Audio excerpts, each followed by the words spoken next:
নমস্কার বন্ধুরা, সবাই কেমন আছো? আশা করি ভালোই আছো। আমিও খুব ভালো আছি। আজকে আবারও একটা রেসিপি নিয়ে চলে এলাম তোমাদের সঙ্গে শেয়ার করব বলে। তো আজকে বানাবো বেতো শাক। তো আমাদের এখানে তো এটা বেতো শাক বলি, জানি না তোমরা কি শাক বলো। তোমরা কি শাক বলো অবশ্যই একটা কমেন্টের মাধ্যমে জানাতে ভুলো না। তো বেতো শাক বা অনেক জায়গায় আছে এটাকে কাকবতী শাকও বলে।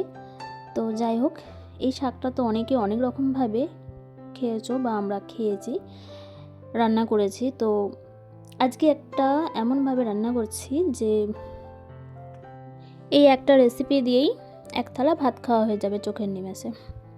তো যাই হোক, বড়দের প্রণাম আর ছোটোদের বুক ভরা ভালোবাসা দিয়ে চলো আজকে ভিডিওটা শুরু করি। তো বেতো শাক বা কাকবতী শাক বা বেথুয়া শাক যাই বলো, এই শাকটা রান্না করার জন্য দেখো আমি কিছু সবজি নিয়ে নিয়েছি আলু, সিম, বেগুন, কাঁচা লঙ্কা, কয়েক পিস রসুন, কয়েক টুকরো, আর নিয়েছি পেঁয়াজ কলি। তোমরা চাইলে এই পেঁয়াজ কলির জায়গায় পেঁয়াজ পাতা বা এমনি পেঁয়াজও ব্যবহার করতে পারো।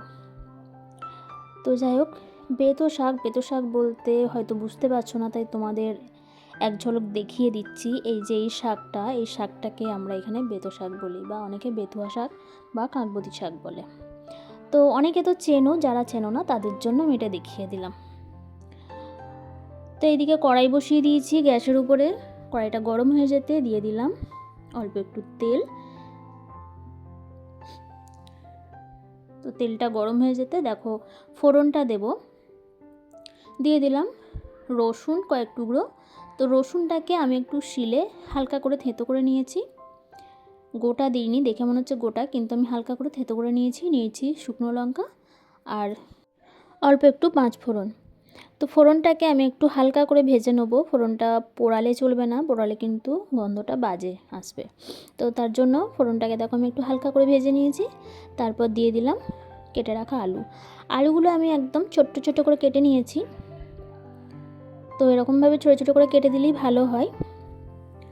তো যাই হোক, আলুগুলো আমি ছোটো ছোটো করে কেটে নিয়েছি। আলুগুলো একটু হালকা করে ভেজে নিলাম। ভেজে নেওয়ার পর দিয়ে দিলাম শিমগুলোকেও আমি দেখছো একদম ছোটো ছোটো করে কেটে নিয়েছি। তারপর দিয়ে দিলাম পেঁয়াজ কলি আর বেগুন। এবার সব কটা সবজিগুলোকে আমি একটু ভালো করে ভেজে নেব।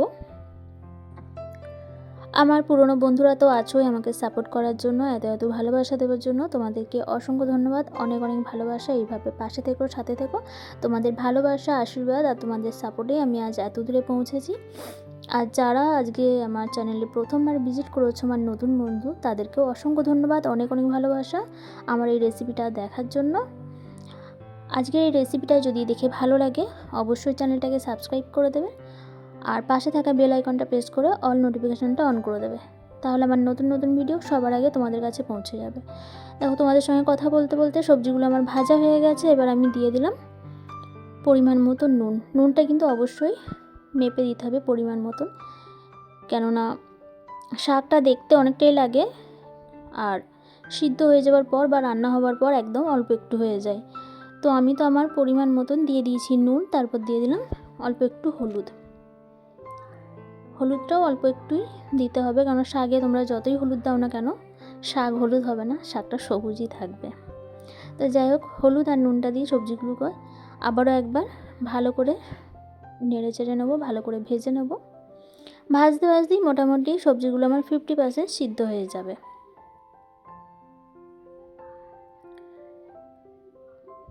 তো দেখো, সবজিগুলো আমার একদম ভাজা হয়ে গেছে। এবার আমি দিয়ে দেবো কেটে রাখা শাকগুলোকে দেখো আমি একদম ছোট্ট ছোট্ট করে কেটে নিয়েছি। আর এখনকার শাক তো জানোই একদম কচি হয়, জল দেওয়ার প্রয়োজন হয় না। তো শাকটা আমি দিয়ে দিলাম, একটু নাড়াচাড়া করে নেবো। এরকম নাড়াচাড়া করতে করতেই অনেকটাই কমে যায়। তো হাফ দিয়েছিলাম, অর্ধেকটা দিয়ে নেড়ে চেড়ে দিতে দেখো কমে গেছে। এবার বাকি অর্ধেকটা ছিল সেটাও আমি দিয়ে দিলাম। এবার সবজিগুলোর সঙ্গে শাকটাকেও ভালো করে মিশিয়ে নেব।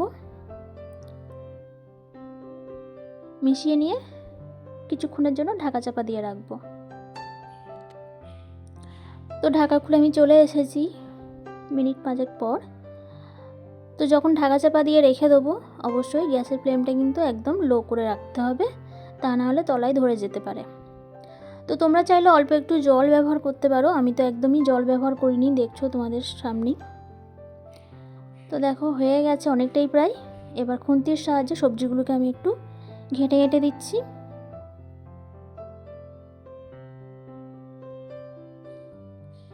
এরকম যদি শাক ভাজা বা শাক চচ্চড়ি বা তরকারি যেটাই বলো তোমরা নাম দিও, আমি তো বুঝতে পারছি না এটা কী নাম দেবো। তো যাই হোক, এরকম একটা রেসিপি যদি থাকে তাহলে তো এক থালা অবশ্যই খাওয়া হয়ে যাবে ভাত। সত্যিই অসাধারণ একটা সুস্বাদু রেসিপি, খুবই সুন্দর একটা রেসিপি। এরকমভাবে পালং শাকও রান্না করা যায়।